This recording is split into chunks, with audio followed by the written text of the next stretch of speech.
California consumes over 1.8 million barrels of oil every single day, more than most countries on Earth. Now imagine if a major supplier suddenly slashes production. No warning, no backup plan. Just a sharp cut. That's exactly the storm brewing right now, and it could send shockwaves through gas stations, grocery stores, and family budgets across the state. The question isn't whether this matters. The real question is, how bad could it get? When Imperial announced it was cutting oil production, Sacramento didn't just raise an eyebrow. It reportedly sparked serious tension behind closed doors. Governor Gavin Newsom has built much of his leadership around aggressive climate goals, but California still runs on fuel today. So what happens when environmental ambition collides head-on with economic reality? Are we looking at a temporary disruption or the start of something much bigger? In this video, we're breaking down the 10 real reasons this decision could reshape California's economy, politics and energy future, and why the biggest impact might hit closer to home than you think. Stay with me, because what's coming next may surprise you. Number 1, gas prices could spike faster than anyone expects. When oil production gets cut, the first place most people feel it isn't in government offices, it's at the gas pump. California already has some of the highest fuel prices in the country. And that's before any supply disruption. When a major producer scales back output, it tightens supply almost instantly. And when supply tightens, but demand stays the same, prices move up fast. Here's what makes California especially vulnerable. The state has limited in-state refining capacity and strict fuel blend requirements that make it harder to quickly import alternatives. That means even a modest production cut can create a supply shock, a sudden imbalance that sends prices climbing before officials can react. We've seen this before. During past refinery outages, gas prices jumped by 30 to 60 cents per gallon in a matter of days, not months, days. Now picture this. You're filling up your car for work. Last week it cost you $85. This week it's pushing $100. For families commuting daily, delivery drivers, small contractors, and rideshare workers, that difference adds up quickly. Over a month, that's hundreds of dollars quietly leaving your wallet. And it doesn't stop at the pump. Higher fuel costs ripple into groceries, online deliveries, and even utility bills. Transportation is baked into nearly everything we buy. So when oil production drops, it doesn't just hit drivers, it spreads across the entire economy. The big question is, how prepared are Californians for another spike? Because if supply tightens further, this could be just the beginning. If this breakdown gave you clarity, drop a comment telling us what gas prices look like in your city right now. We put serious research and effort into every video. So if you value content that digs deeper, hit subscribe. It's just one click. But it helps us keep bringing you the full story. Number 2, California is more energy fragile than it admits. California projects confidence when it comes to energy policy. Solar panels stretching across rooftops, wind farms spinning along open hillsides, bold headlines about a clean future. But beneath that progress lies a reality many people don't talk about. The system is still deeply dependent on stable oil supply. And when that stability shakes, the cracks begin to show. The state has already experienced rolling blackouts during extreme heat waves, when electricity demand overwhelms the grid. Now add tighter oil production into the mix. Oil isn't just about gasoline. It plays a role in transportation, backup power systems, manufacturing, and logistics. When production drops, pressure builds across multiple layers of the economy. This isn't just about fuel at the pump, it's about energy security. Alright, here's the fragile part. California imports a significant portion of its crude oil. If in-state production shrinks while demand remains steady, reliance on outside sources increases. And imported oil isn't immune to global instability, shipping delays, or geopolitical tension. That means California becomes more exposed to events happening thousands of miles away. Think about that for a second. A policy decision at home could make everyday costs more vulnerable to events overseas. That's not resilience, that's risk. To be clear, renewable energy is growing, and that's important for long-term goals. But transitions take time.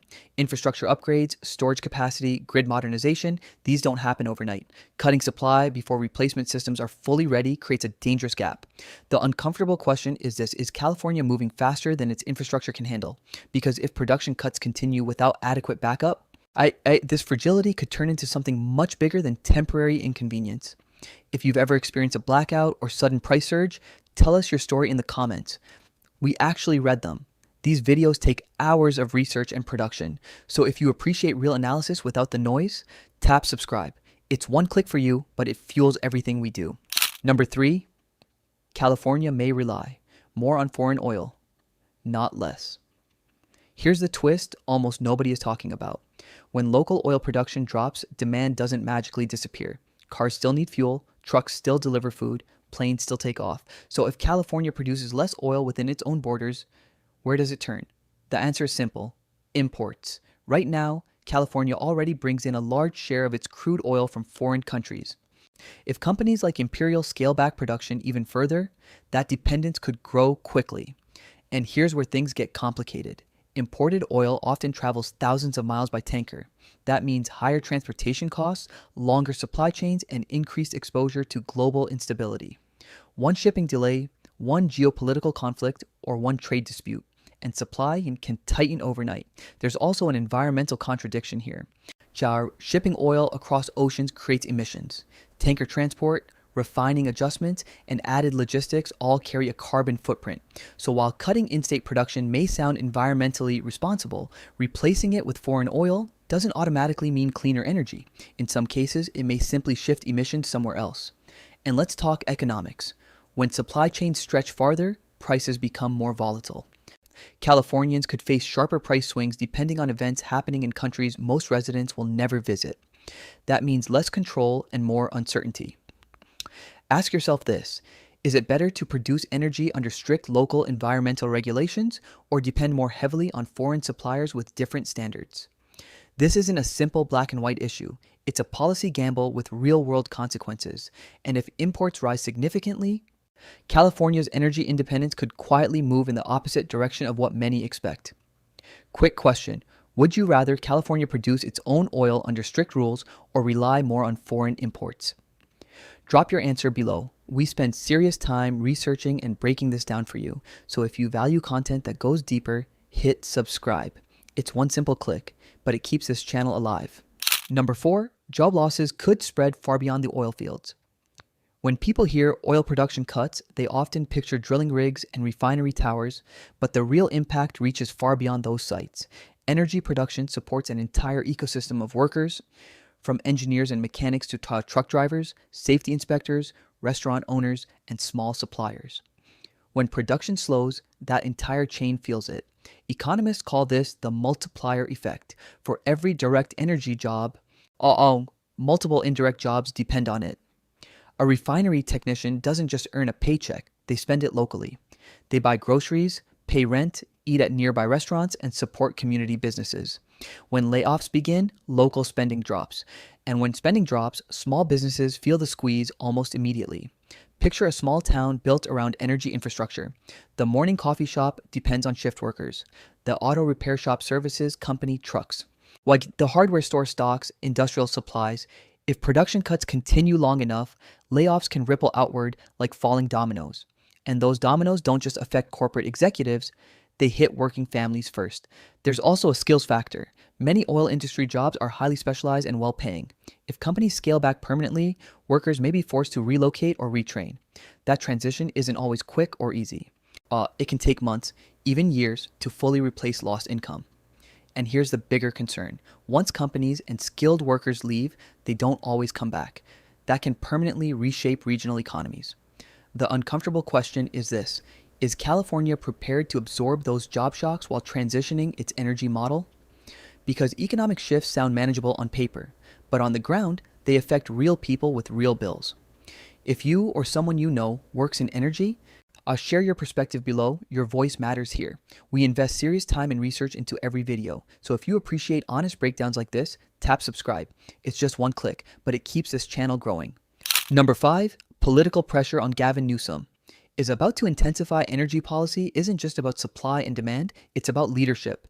And when a major oil producer cuts output, the spotlight turns quickly towards Sacramento. Governor Gavin Newsom has positioned California as a national leader in climate action, pushing aggressive goals for electric vehicles, emissions reductions, and long-term fossil fuel phase-outs. But here's the challenge. The state still runs heavily on traditional energy today. That creates a serious balancing act. On one side, there's the commitment to accelerate the green transition. On the other, There's the immediate reality of rising gas prices, potential job losses, and voter frustration. If fuel prices spike or supply becomes unstable, political opponents won't waste time pointing fingers.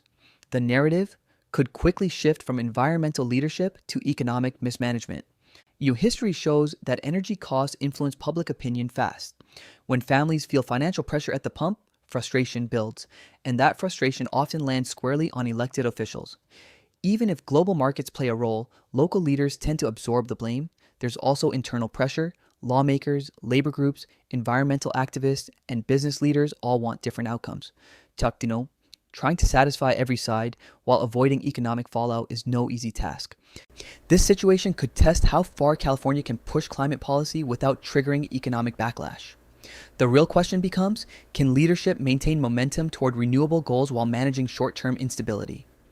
Because transitions are rarely smooth, and in politics, perception can matter just as much as policy. If production cuts continue and prices climb, the political temperature could rise just as quickly.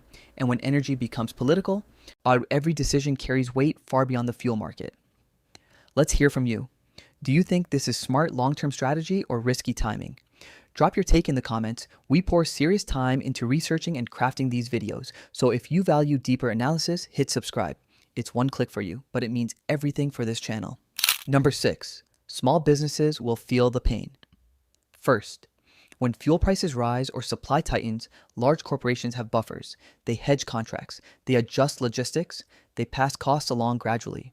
But small businesses, they don't have that luxury, and that's where the real economic pressure begins. Think about a local landscaping company. Their trucks run all day, a catering service delivering food across the city, independent truckers hauling goods between warehouses. For them, fuel isn't optional. It's a core operating expense. Even a 40 or 50 cent increase per gallon can wipe out thin profit margins almost overnight. Here's how the chain reaction works. Higher fuel costs increase transportation expenses. Transportation costs increase product prices. Product prices reduce consumer spending. And when customers start cutting back, small businesses are the first to notice slower sales. Restaurants may raise menu prices slightly. Or delivery services may add fuel surcharges. Contractors may increase quotes, but customers have limits. If household budgets are already tight, spending slows down. That slowdown becomes a silent threat to local economies. There's also uncertainty. Small business owners plan months ahead, inventory, staffing, expansion, but volatile energy costs make planning harder. When stability disappears, hesitation takes over. Hiring freezes, expansion pauses, risk-taking declines. And here's the emotional reality. Small businesses are often family-owned. These aren't just balance sheets, they're livelihoods. When energy policy shifts cause sudden cost increases, it's not abstract, it's deeply personal. The big question is this: how many small businesses can absorb repeated energy shocks before something breaks? Because while headlines focus on politics, the quiet pressure builds on Main Street first. If you own a small business or support one, tell us how rising fuel costs are affecting you. We spend hours researching and crafting these deep dives. So if you appreciate content that goes beyond surface headlines, tap subscribe. It's one simple click, but it helps us keep doing this work. Number 7, inflation could rise. Quietly. Most people think inflation is driven by complicated financial policies or decisions made in Washington. But sometimes it starts with something much simpler: energy. When oil production drops and fuel prices rise, the effects don't just stay at gas stations, they quietly spread through the entire economy. Energy is built into almost everything you buy. Groceries travel hundreds, sometimes thousands of miles before reaching store shelves. Construction materials are shipped across states. Online orders move through trucks, planes, and delivery vans. When transportation costs increase, businesses eventually pass those costs on to consumers. It may not happen overnight, but it happens steadily. This is what economists call cost-push inflation. Businesses aren't raising prices because demand is booming. They're raising them because their expenses are climbing, and fuel is one of the most universal expenses in the economy. Imagine this scenario. Milk costs a bit more, so does bread, so do household goods. Nothing jumps dramatically all at once, but over weeks and months, your grocery bill inches higher. Your monthly spending stretches just a little thinner. Multiply that across millions of households, and the economic impact becomes significant. The danger with energy-driven inflation is that it feels subtle at first. It doesn't create one dramatic headline. It creates dozens of small increases that slowly reshape budgets. And here's the real concern. If inflation pressures rise while wages remain flat, consumer confidence drops. Spending slows, economic momentum weakens. The big question is this: are Californians prepared for another wave of price increases tied directly to energy supply? Because when oil production tightens, inflation doesn't announce itself loudly, it spreads quietly. Open your last grocery receipt and tell us, have you noticed prices creeping up? Drop your city and what surprised you most. We put serious time and effort into breaking these issues down clearly. So if you value real insight over noise, hit subscribe. It's just one click, but it keeps this channel going strong. Number 8. Energy companies may start leaving California. When regulations tighten and profitability shrinks, companies start asking a simple question: is it still worth staying? If production cuts continue and operating conditions become more challenging, some energy companies may decide to scale back some sake or leave California altogether. This wouldn't happen overnight. Corporate exits are gradual. First, new investments slow down. Expansion projects get postponed. Hiring freezes begin. Then, quietly, capital shifts to other states where regulations are lighter, costs are lower, and returns are more predictable. Over time, that shift can reshape an entire industry footprint. California already has some of the strictest environmental standards in the country. While many see that as leadership, companies often see higher compliance costs, longer permitting timelines, and increased legal risk. If oil production becomes less viable economically, executives may redirect resources to places like Texas or North Dakota where energy production faces fewer barriers. Here's why that matters beyond oil. When companies leave, they take tax revenue, high-paying jobs, and local investment with them. State budgets rely heavily on corporate taxes and payroll activity. A shrinking energy sector could quietly reduce funding available for infrastructure, schools, and public programs. There's also a strategic concern.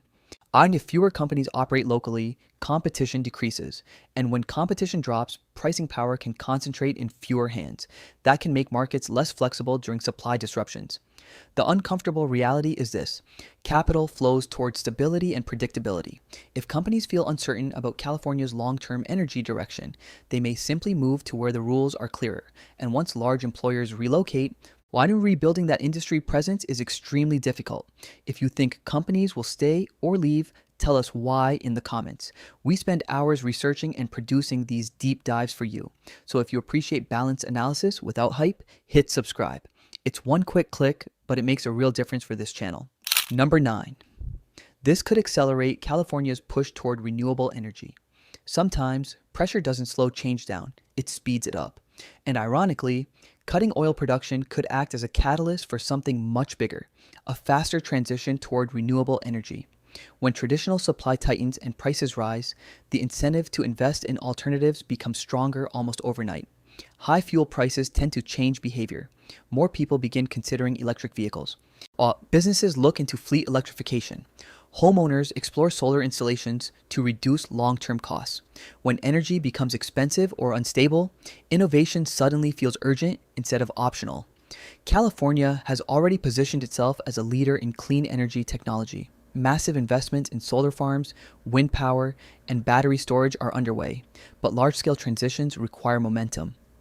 And sometimes that momentum comes from discomfort. If oil production cuts create sustained price volatility, lawmakers may double down on renewable incentives, infrastructure expansion, and grid modernization. However, here's the key challenge: renewable systems must scale reliably. Solar and wind require storage solutions.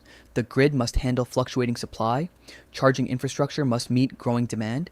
If the push accelerates too quickly without proper preparation, new vulnerabilities could emerge. Still, there's opportunity here. Crises often spark transformation. If managed carefully, this moment could fast-track innovation and reduce long-term dependence on fossil fuels. But the timing and execution will matter more than ever. The big question becomes, will this production cut create instability or become the turning point that reshapes California's entire energy model? Because sometimes disruption doesn't signal decline, it signals transition. Do you think rising oil prices will push more people toward renewables? Tell us what you'd consider switching to. We put serious time and research into making these videos clear and valuable. So if you appreciate that effort, hit subscribe. It's just one click, but it helps us keep delivering deeper insights. Number 10. This could redefine California's energy future for decades. Moments like this don't just affect next month's gas bill, they can shape the direction of an entire state for decades. When a major oil producer cuts output, it forces leaders, businesses, and residents to confront a bigger question. What does California's long-term energy future really look like? If production declines continue, the state may face a crossroads. When one path leans heavily into accelerating renewable infrastructure, betting on rapid innovation and electrification to replace fossil fuels faster than originally planned. The other path may involve stabilizing traditional energy production while gradually scaling alternatives to avoid economic shocks. Neither option is simple. Both carry risks. History shows that major supply disruptions often trigger lasting policy shifts.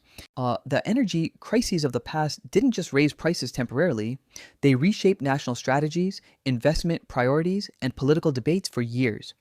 California could now be entering a similar turning point. What makes this moment unique is timing. The state is already in the middle of an ambitious climate transition. Cutting oil production during that transition adds pressure to move faster, but speed without stability can create unintended consequences. This isn't just about economics or politics, it's about reliability. It's about affordability. It's about whether families and businesses can depend on consistent energy while the system evolves. The real question is this: will this decision be remembered as a bold step toward a cleaner future or as a spark that exposed deep structural weaknesses? Because once an energy model shifts, reversing course becomes extremely difficult. And right now, California may be writing the next chapter of its energy story. Here's what I want you to do, and Chinak. In one sentence, describe what you think California's energy future should look like. Drop it in the comments. We dedicate serious time and effort into researching and producing these breakdowns, so if you value that work, hit subscribe. It's one simple click, but it helps this channel grow and keeps these conversations going. When you step back and look at the full picture, this isn't just about one company cutting oil production. It's about the fragile balance between energy reliability, economic stability, and political ambition. California sits at the center of a massive transition, trying to lead the nation in clean energy while still depending heavily on traditional fuel to power daily life. We've walked through the 10 major reasons this decision could ripple across the state. From potential gas price spikes and rising inflation to job losses and increased foreign dependence, the effects stretch far beyond the oil fields. Small businesses could feel the pressure first. Families may notice it at the pump and the grocery store, and political leaders could face growing scrutiny as cost and uncertainty rise. At the same time, this moment could act as a catalyst. Disruption sometimes accelerates innovation. Higher energy costs may push investment into renewables, while storage technology and grid modernization faster than expected. The real challenge will be managing the transition without creating instability along the way. The truth is, energy policy isn't black and white. It's a complex equation involving economics, environmental goals, global markets, and everyday affordability. And when supply shifts suddenly, every layer of that equation feels the strain. What happens next will depend on how quickly infrastructure adapts, how leaders respond, and how markets react. But one thing is clear, this isn't a minor headline. It could be a defining moment in California's energy story. And as this unfolds, it won't just affect policymakers. It will affect you,